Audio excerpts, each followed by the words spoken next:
Breaking చూస్తున్నాం. తెలంగాణలో ఎన్నికలకు కౌంట్ డౌన్ మొదలైంది. ఓటింగ్కు 17 రోజులు మాత్రమే మిగిలి ఉంది.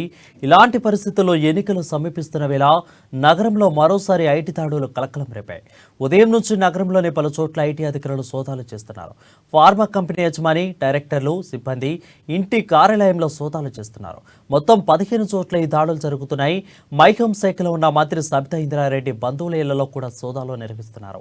ఎన్నికలు సమీపిస్తున్న తరుణంలో రాజకీయ నేతలకు ఫార్మా కంపెనీలు నిధులు ఇస్తున్నారనే అంచనాలతో ఈ దాడులు జరుగుతున్నాయి.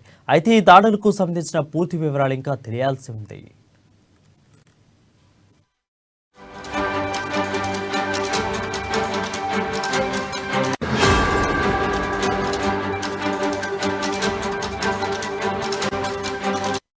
బ్రేకింగ్ న్యూస్ చూస్తున్నాం. తెలంగాణలో ఎన్నికలకు కౌంట్ డౌన్ మొదలైంది. ఓటింగ్కు 17 రోజులు మాత్రమే మిగిలి ఉంది. ఇలాంటి పరిస్థితుల్లో ఎన్నికలు సమీపిస్తున్న వేళ నగరంలో మరోసారి ఐటీ దాడులు కలకలం రేపాయి. ఉదయం నుంచి నగరంలోని పలు చోట్ల ఐటీ అధికారులు సోదాలు చేస్తున్నారు. ఫార్మా కంపెనీ యజమాని, డైరెక్టర్లు, సిబ్బంది ఇంటి కార్యాలయాల్లో సోదాలు నిర్వహిస్తున్నారు. 15 చోట్ల మొత్తం దాదాపుగా దాడులు జరుగుతున్నాయి.